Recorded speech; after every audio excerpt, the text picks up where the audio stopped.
Hello everybody and welcome back to a Safe Place podcast, and this is it's more of a tribute to a guy called Paul Boggie up in Scotland, and Paul was addicted to drugs, heroin, and ultimately quite pointedly put by Paul is the idea that he was then addicted to prescription drugs, which is a crazy way of looking at addiction. Really, we look at addiction as these illegal substances, but actually you realise that the substances that the pharmaceutical companies, or the ones that you get from your GP to help you come off it, are in a sense probably just as addictive as the heroin itself, isn't it, Craig? Yeah, and if you can think about when you've been addicted to something and you've tried to quit just smoking or something, it's tough because you're addicted to the chemicals, Yeah. and you're addicted to the habit, I suppose, and what it does for you, the feeling that it gives you.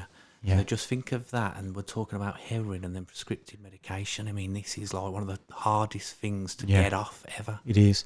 And one of the reasons why we do this podcast and talk about mental health and things that come in that are involved with mental health, like addiction, etc., is we want to try and give you different eyes for people that maybe you've judged in the past for having these difficulties in their life. Because absolutely, for someone that feels they're not addicted to anything, to see somebody throw their life away through addiction, it makes so much nonsense to us. Of course, naturally as humans, we're all judgmental. We're going to say, well, that person's chose that path and they deserve the consequences of that path. But hopefully through the podcast, our aim is to be able to help you identify with these people that it is easy, and as a past time in my life that I judged, where you can relate to them, and hopefully with that, as a result of that, you feel a sense of community with them, or you understand them, you identify yourself in them. Yeah, it's about opening your heart to look at that homeless person. And a lot of times in the past, I've heard people say, I'm not giving homeless person money because they might buy drugs with it.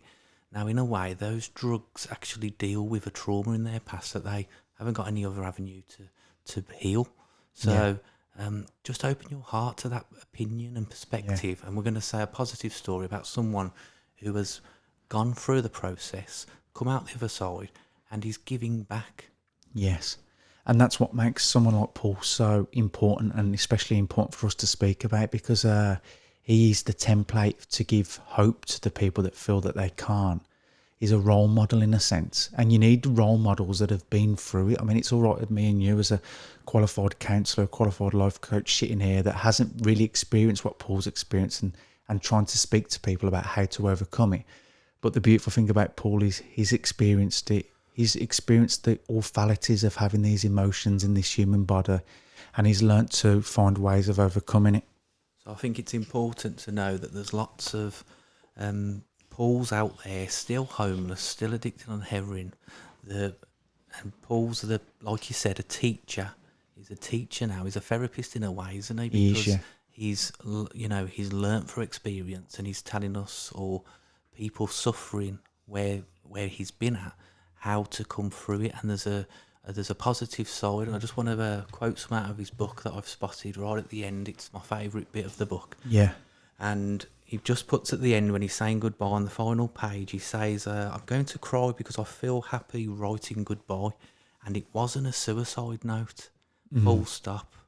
It wasn't a suicide note. And that to me just went boom. Jesus, how many times have people died on those streets, homeless, full of heroin, probably an overdose or a bad batch, and suicide. Yeah, and it's just, they're gone. That's it, because of trauma and pain and whatever they've suffered, the bad environment. Yeah, and that's why that book is just a beautiful, and so fortunate that Paul has been through all of that and then actually goes, you know what, I'm going to write a book. And that you can read all that wisdom from all of that experience. And hopefully through all the work he does, he with the money that he gets generated through the sales of his books, he purchases sleeping blankets and starts to wrap people up that are cold and homeless in the streets of Edinburgh.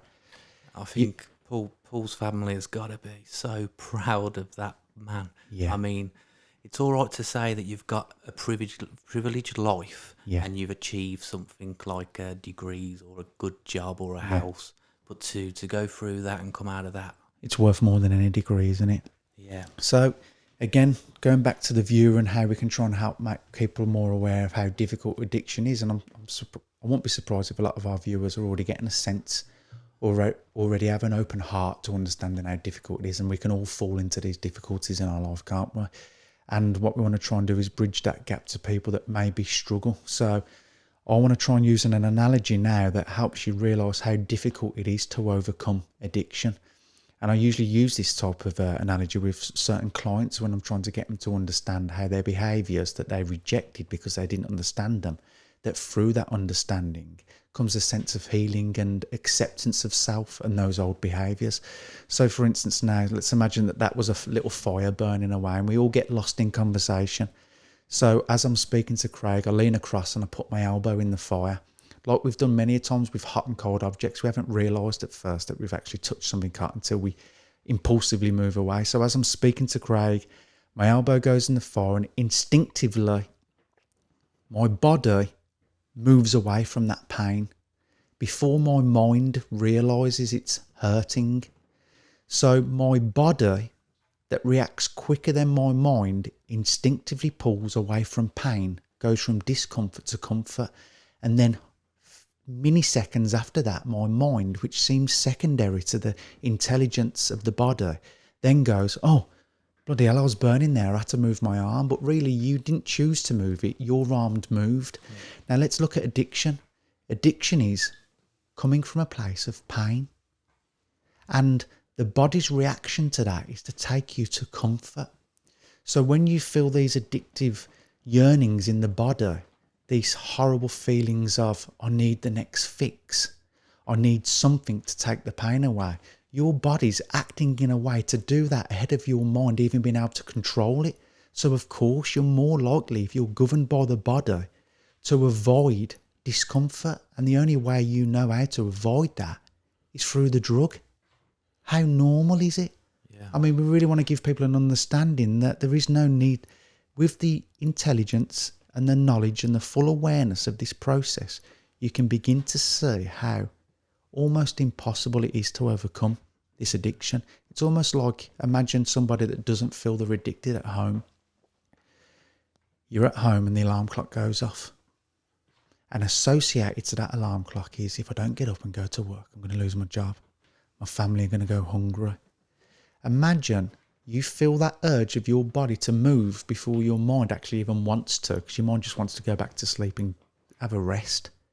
Your body moves and you've got to tell your body now, no. That energy to move away from discomfort, which is the fear of what could happen to your family if you don't work, you've got to resist that impulse of the body to get up. It's almost impossible, isn't it? Yeah. And we're expecting addicts that are far more under the influence of a powerful drug to not do that. And I think it's, what is the secondary thing to force that, overcome that? It's almost like another addiction to, you would guess, to want to live life and want to stop suffering. Do you know what I mean? Because in that moment, the addict isn't living. You could say he's almost already dead in a way. You know what I mean? You could do, yeah. He's definitely not living his life. He's purely in survival mode constantly, isn't he? Yeah. Or she. And this is, hopefully that gave you a small insight into how difficult it is to come off addiction. But again, a tribute to Paul. Craig's come here, he's read the book as well, and he's come out with, funny enough, the ending. And there's nuggets of pure wisdom throughout the whole book, but it's such a beautiful way of ending the story. Yeah, I think for me, usually you're gripped in the first part of the book and then the ending never does anything, but this way it was kind of like, what a way to end it, because it just says it all to me. The last line, all that's needed for evil to triumph is for good people to do nothing. And I think that is almost like a good catchphrase for all of our podcasts. Yeah. We're trying to highlight routes and avenues. Yeah. We're going to try and tell you the tools to experience how to change, stop being addicted or whatever the disorder is. And it's all about you seeing that the people who come out of it live life to the fullest and also have enough energy to give back to others. So in tribute to you again, Paul, Craig, just read out that last statement, because it's a beautiful way to end it. All that's needed for evil to triumph is for good people to do nothing. So we better get busy doing something, haven't we? had. Thank you, Paul.